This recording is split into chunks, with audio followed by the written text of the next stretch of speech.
All right, I want to thank people for their support over the years. I have just published on Amazon Kindle the collection of my previously published articles. The title's called Strange Vibrations, and the subtitle is Meditations on Noncommutative Paranormal Music. And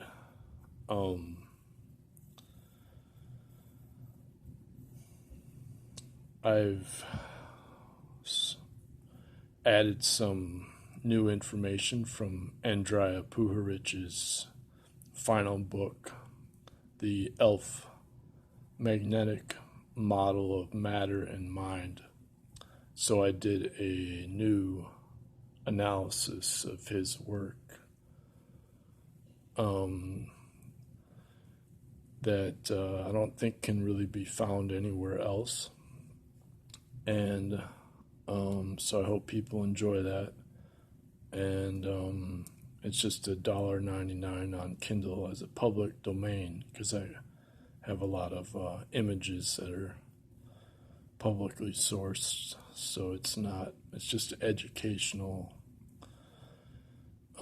Kindle book. And so the next book, I'm going to be focusing on the actual meditation training, and then keeping a journal of the energy experiences based on my training manual. So I'll be revising that and giving a more thorough analysis. And that'll have the images and editing included from some help of some other people involved with my book project series. So I submitted the book to a small publisher, but they said that they had already published the books that they had already published that were collections of previously published articles, just did not sell for them at all. And basically, if a book is too academic, then it's the whole point of academic publishers that they don't make money. They actually lose money because it's a very specialized audience.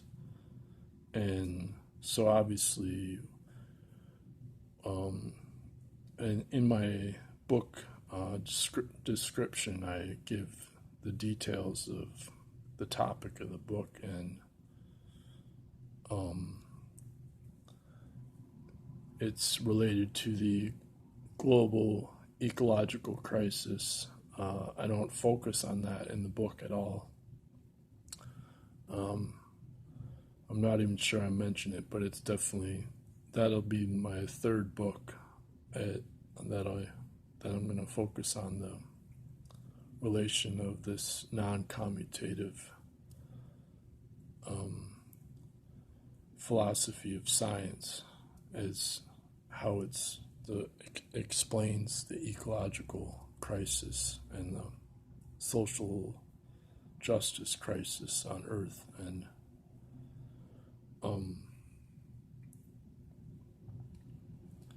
so this book is mainly just focused on the music theory and how that's tied to the science of non-commutative relativistic quantum biology as a science, and how the music is used as the meditation for accessing spiritual or paranormal or psychic or supernatural is another term that people prefer. Some people call it occult, but some people think occult is evil, so then they say it's supernatural.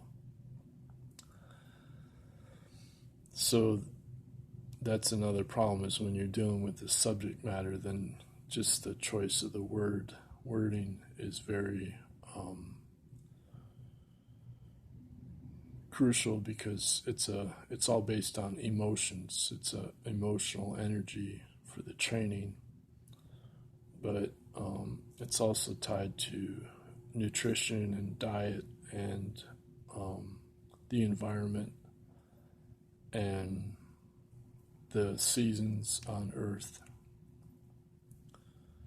and their physical health, like if a person's injured or not.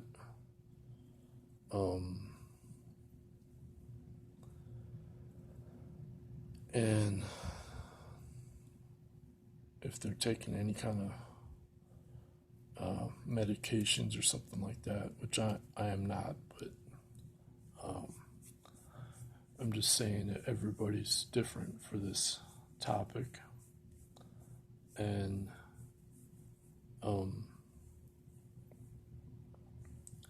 I've had people contact me from all over the planet, or as far as checking out my research, and a lot of it's on the academia site, so people will find that through this academia, which is kind of a fake academic site. A lot of academics use it, but there's no peer review or anything, so a lot of it's just independent researchers. And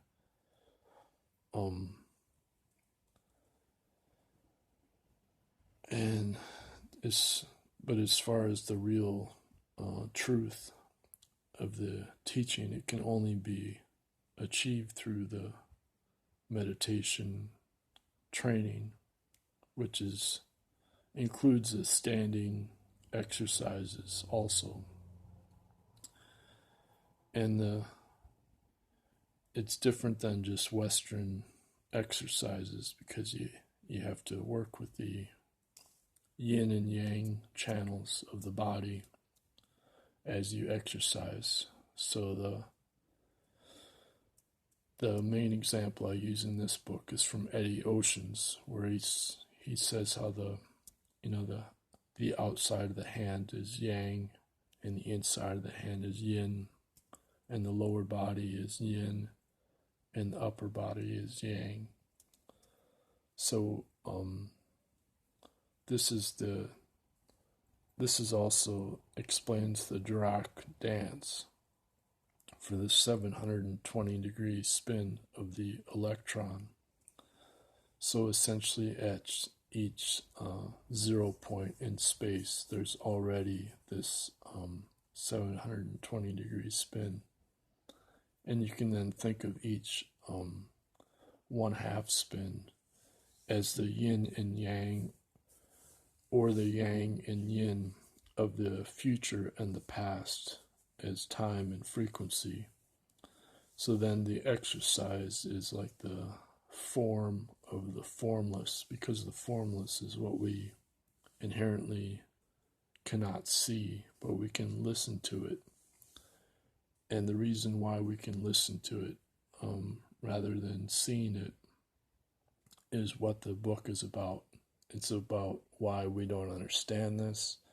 It's also about why the paranormal cannot be explained by Western science, because of this non-commutative time frequency, or what's also called non-commutativity.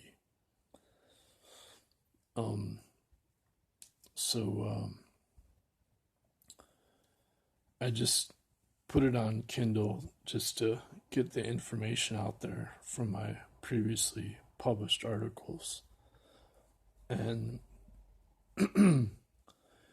I just think that at first I was calling it complementary opposites, this concept of non-commutativity. I just called it complementary opposites. And that just shows, again, you can understand a concept but not have the proper term for the concept. And in fact, since it's based on music, it's not based on words anyway, it's based on listening. And so the first 10 years of my writing, I was calling it complementary opposites, but then as I learned more about Alan Khan's at around 2006 or 2007, I started including his term, non-commutative. But I wasn't sure if he was just being metaphorical at first. And then when I discovered his lecture, Music of Shapes, then that was posted online in like 2012. And I discovered it probably a little bit after that, and maybe 2015. So then I realized it was precisely the same concept from the music theory. And what that exactly means is what this book goes into. And then I realized that, since I had realized this explained the paranormal, that somebody else must have figured this out, because I'm just some guy doing my own research. And so I just kept digging and digging on the internet, and finally I found this guy Eddie Oceans, and his website doesn't link to any other website. And he was working at the Stanford Linear Accelerator Center. But he got really upset because people didn't understand what he was talking about. And so, like, Carl Pribram got famous for the holographic mind model. And even recently, Professor Basil J. Hiley, he asked if the holographic model had been accepted in science for the mind. And Stuart Hameroff said no, but I still think it's correct. But the irony is that I sent this to Professor Hiley, that Eddie Oceans, had critiqued Carl Pribram's model from non-commutative philosophy, and Basil J. Hiley also relies on the non-commutative philosophy. And the other thing is that I had brought this up with Dr. Ruth E. Kastner, and she replied that the non-commutative philosophy is just mathematics, and it's not, physical reality. And so Professor Hiley, he responded back to me that no, in fact, it is physical reality, and it's not just mathematics, but the mathematics explains the physical reality. And so when you combine the music and the mathematics, then you have a unique combination, because Alan Khan's, he's saying that the mathematics is real. It does exist as the foundation of reality, as information, but it's not observable, and that's why in science we have randomness. But the thing is that we can listen to it, and when we can listen to it, then it's no longer random. It's a harmonizing or musical resonance. And this is what Louis de Broglie called the law of phase harmony. So the whole point is that when we rely on meditation as a musical listening, then we can actually resonate with this non-commutative mathematics that is physically real as the foundation of reality of the whole universe. And this is the secret of the non-Western alchemy meditation.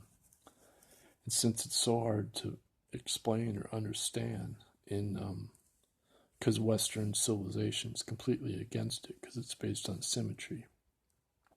So even Alon Khan's, he converts his non-commutative foundation of reality into the, symmetric gravitational mathematics for science.